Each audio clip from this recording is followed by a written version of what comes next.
What's happening, guys? It's Mike's Total Dragon channel.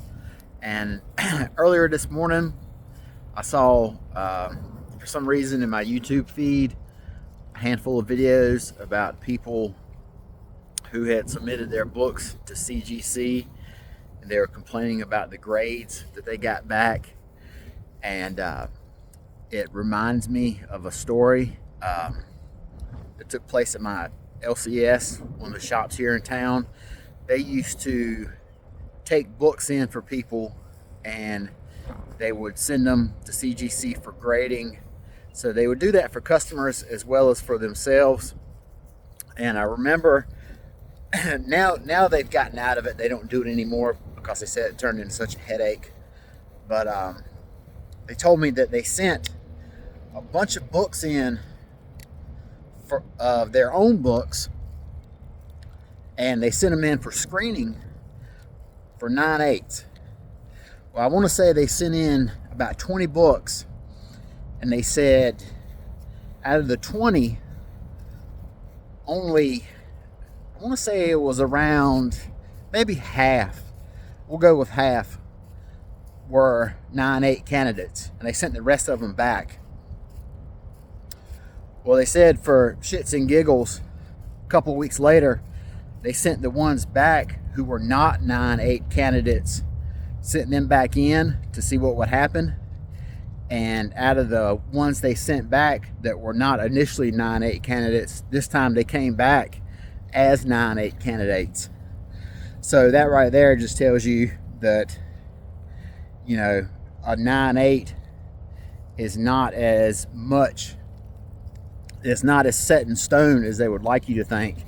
So I always tell people that if they get a book that's 9.2 or 9.6, just crack it back open and resubmit. There's a pretty good chance that maybe it'll come back as a 9.8 this time, because you know you don't never know. They want for you to think that they're undergoing some sort of rigorous process, but when you have incidents like that happen with the shop here in town, where books that weren't 9/8 candidates, you can sit back in and then turn into 9/8 candidates, you know, kind of makes you question the whole thing.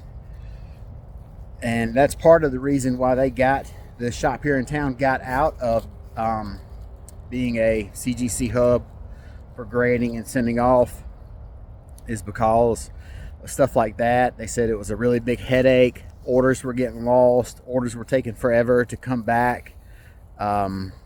Books that would come back that customers had sent in that they thought were going to be a 9/8 would come back as 9.2, 9.6 or whatever.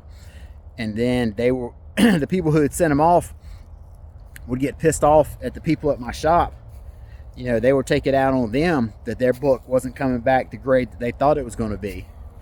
And the people at my shop, you know, it's like, don't kill the messenger, dude. It's like, you know, I'm the only one, you know, I just submitted your book. I didn't grade it. So ultimately, that led to them kind of stopping the whole thing. So, but yeah, I just saw a bunch of YouTube videos this morning about CGC books, and I wanted to relay that amusing anecdote from my shop, and what kind of encapsulates my thought on the majority of CGC slabbing. I think it has its purpose for some books, you know, your blue chip books, your Silver Age, Golden Age books, you know, mostly. It's a great way to preserve them. And the Signature Series, that's a great program too. It's something I've taken advantage of, especially during COVID, when creators weren't getting out to cons or whatever.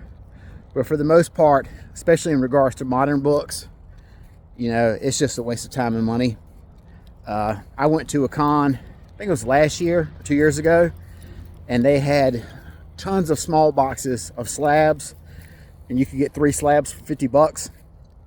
So, you know, and I really expect to see that going forward a lot more at cons, because there's been so many books that have been sent off for slabs. and they didn't come back a 9.8. They come back a 9.2 or 9.6, and then when you get that grade, it just drastically drops the price point for it. So that's when you see people blowing them out the water, and they're just trying to recoup whatever type of money they can get. But anyway, long story short, CGC grading 9 out of 10 times is bullshit.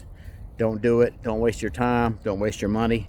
So until next time, we'll talk to you later. Bye-bye.